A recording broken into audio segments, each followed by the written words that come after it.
G'day, Joan. You want to talk about Craig Kelly? Oh, yes. Thanks for taking the call, Paul.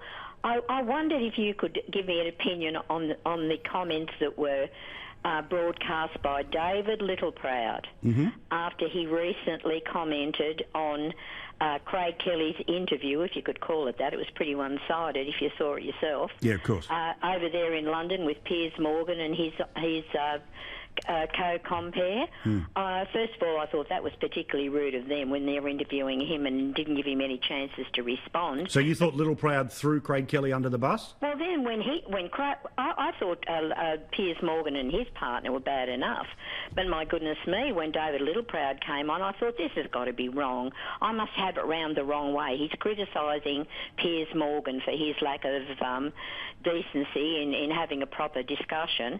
So I rewound it, played it again, and I thought, my God, he's not. He's actually criticising Craig Kelly. How unprofessional.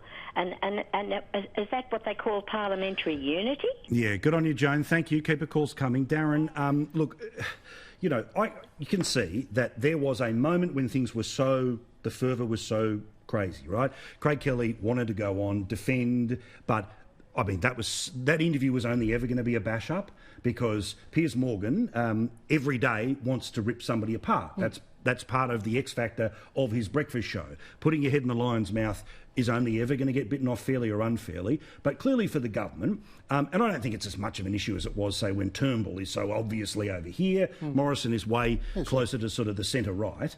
But what did you think about how the government, as a Labor man, frankly, in the past, how they've gone the past few weeks? To talk quickly about Craig Kelly, I think the problem was the day that it happened was a day when the government was trying to pivot away into a more sort of $2 billion centrist funding announcement. Exactly, and the $2 billion funding announcement didn't even make it to 6pm news. And if you were, the spinner in the PM's office, you'd be pretty angry that your day got derailed in that way. Look, I reckon the government was probably slow to move is the problem. And when you end up, it looks like you're playing catch-up, it's hard to then take the initiative back. And there were just problems early on where maybe it would have been better, looking back, to jump on it quickly and really take control of it.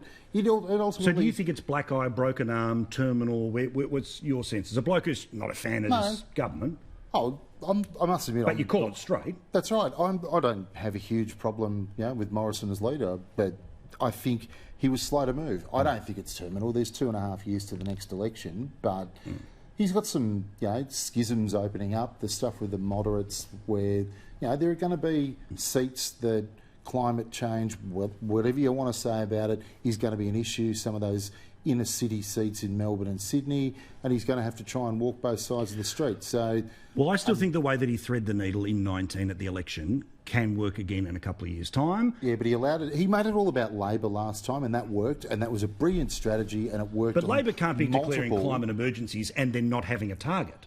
Sure, but it depends whether Morrison can get away with making it all about Labor again. And it depends, if they do a small target strategy and they do, frankly, a Rudd-like lead-up where it's Me Tooism with a couple of key differences in election year, it'll be much harder for Morrison to shift debate to be all about Albanese in the way that he did about Shorten.